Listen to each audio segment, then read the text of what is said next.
Hey everyone, this is Scoopman 5000. We're back for another video. Happy Valentine's Day. We're going to spend it the only way I know how. And that's right here in my mother's basement. And today we're going to be simping over a 12-inch rubber doll of Supergirl.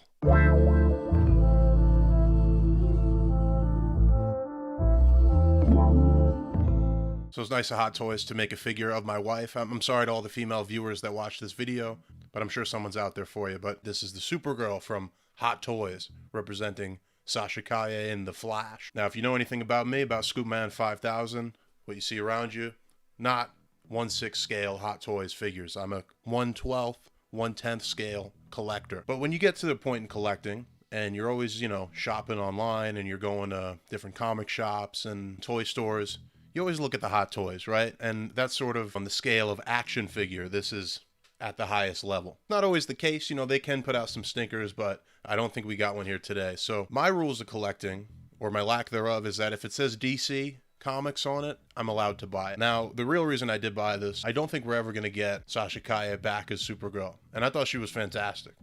This is incredible, right? Sasha Calle, Supergirl.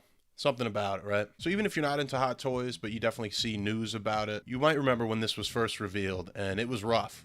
There was something going on. The hair wasn't right, the forehead, and I was upset because, again, my sort of reason for buying this is to sort of immortalize this version of the character. There is a McFarlane, but it's not great. And I don't see Mafex or Mezco or any of them pulling this off. So here we are. I went with the Hot Toys version, and it's joining a very exclusive club with the handful of 1/6 figures I do have. But anyway, the reveal was not great. It didn't look right. The likeness certainly was off. So I was out, right? And then they come back a few months later, they revise it, and it's looking pretty good.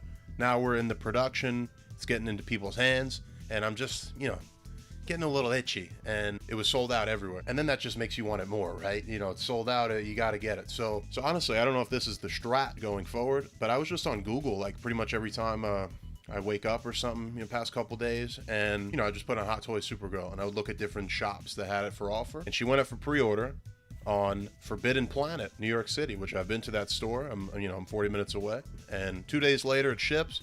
Here we are, right in time for Valentine's Day. I did come in the whole shipper here, and pretty standard for Hot Toys. You got the beautiful Sasha Calle right here on the slip cover.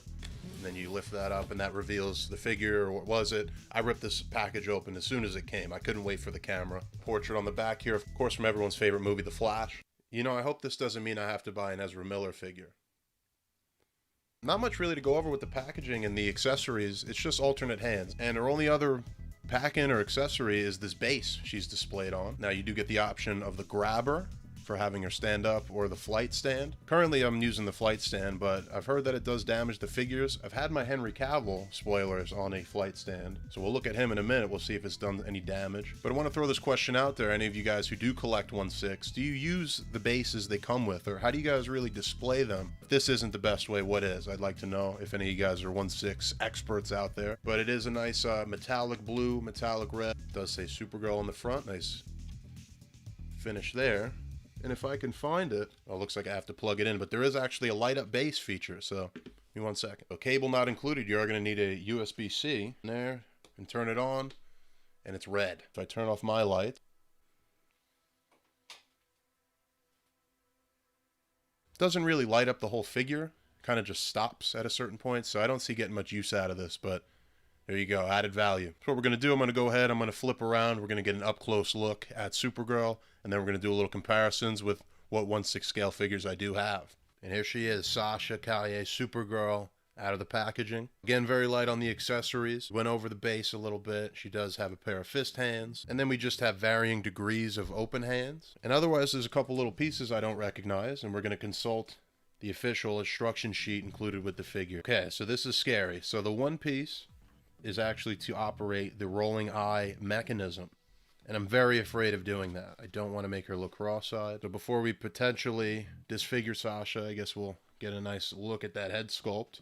The best way I can do it on this setup here. Again, this is usually a review space for 1/12. But an absolutely gorgeous likeness here. Milestone ahead of the original reveal for this figure. And Hot Toys' specialty is that skin tone, having some different hues to it, some red, some splotches. Her nose is a little red. And then the eyes with that glossy finish on them.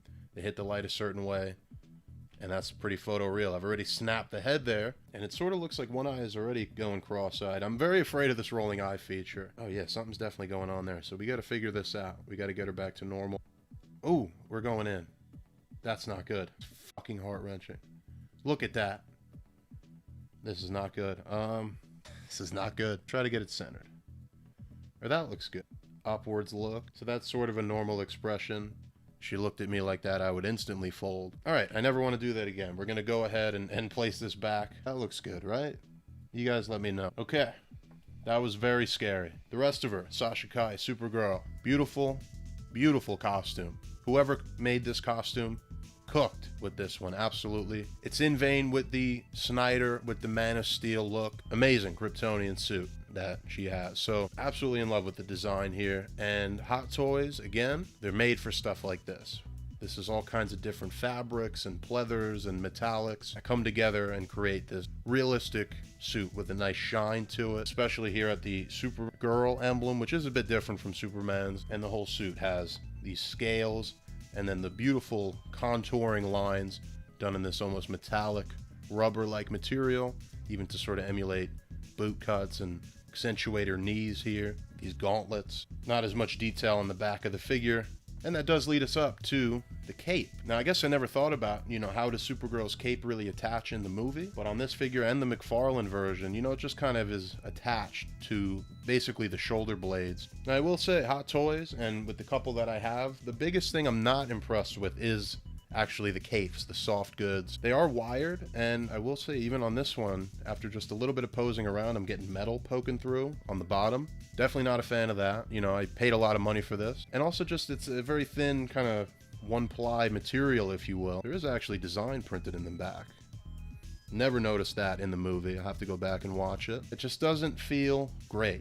It feels a little thin for something that's supposed to be a premium item, a premium collectible. But everything otherwise, perfectly executed. Looks fantastic. To touch on posability briefly, I haven't been doing this as much in my normal reviews, but this is the first time I've looked at a Hot Toys. But I guess that's not too bad, right? Now the elbows, you're going to bend them, but then you're going to be creasing the leather here. So try to avoid that as much as you can. If you want to pose it for a minute, put it right back. It goes for really all of it. I mean, I think there's some sort of abs there, but even right here, it's creasing up the logo and all that, so I'm scared to do it. So I'm not really going to pose it around too much. You can split the legs a little bit, but again, you're creasing pretty heavily right there. So I mean, you can pose it, but just beware, all this stuff is going to crease. Now I'm going to do the best I can here. Put her all the way in the back of my table. We're going to do some size comparisons with every 1/6 figure in my collection.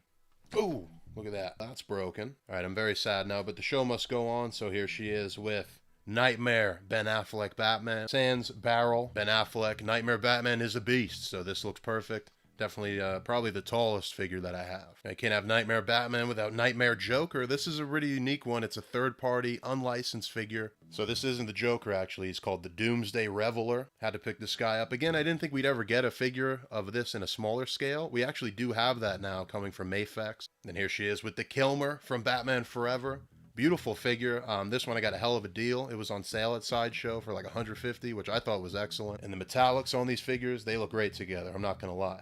And here's an oddball one. Here's the animated series Mondo 1/6 scale Mr. Freeze. This is more like a regular action figure just blown up. I don't even have an animated Batman, but here we go. I got Mr. Freeze.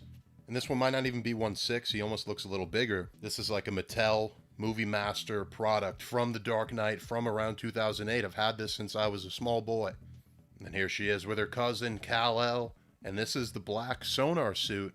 Now, in my mind, I was like, man, I'm going to get Supergirl, but I'm a little bummed out I don't have a red and blue Superman. But I actually love how this looks. The two of them together. Metallics, again, they're different colors, but they look like they belong together. And again, I think the Supergirl suit from the Flash perfectly, encapsulates the design philosophy of Man of Steel, of the Snyder movies. So great pair here. I'm so excited to have these two. And I almost forgot, but here's the McFarlane version, perhaps the only other Sasha Supergirl we're ever going to get. And I couldn't just let it be this one. I did review this figure when it was out. I was excited. It doesn't even recognize her as a face when this figure's in the background. I couldn't let this figure be the only representation of Sasha Supergirl in my collection. You guys let me know which one you think is better.